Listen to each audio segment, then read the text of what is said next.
The pandemic has seen the closing of several businesses around the country and right here in the Wabash Valley. But nonprofits are doing the opposite. In fact, they're seeing growth. News 10's Hannah Fullman spoke with one local nonprofit. She tells us more on how they're continuing to make a significant impact on the local community, even during the pandemic. The United Way of the Wabash Valley has been contributing to the community for decades. So when the pandemic hit, they got busier filling the needs. I spoke with experts from nonprofits who say this is a consistent trend.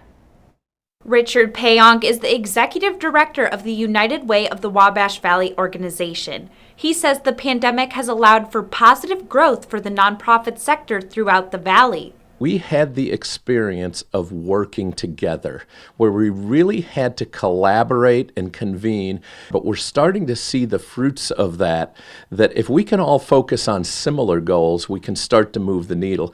I actually think the pandemic helped us understand that better, and so I think it'll help us grow even more. The nonprofit sector has grown significantly just in the past few decades. Now it accounts for 11% of the total labor force. The continued growth of the sector is paired with a positive growth in the regional economy.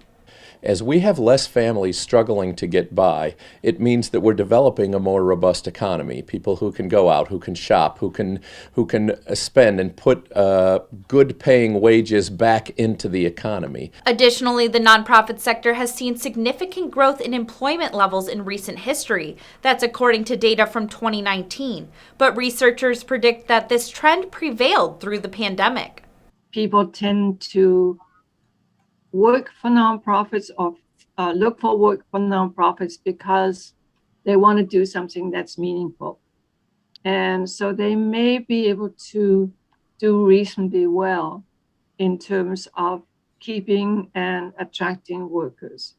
Now the United Way of the Wabash Valley and many other nonprofits are hoping they can continue to make a meaningful impact on the local community. No matter how bad things can be, I knew with a pandemic or any other disaster that fronts us, there is so much good in the Wabash Valley.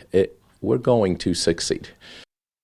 Further data on the economic impact and employment levels on nonprofits in the state will be released later this year. Back to you.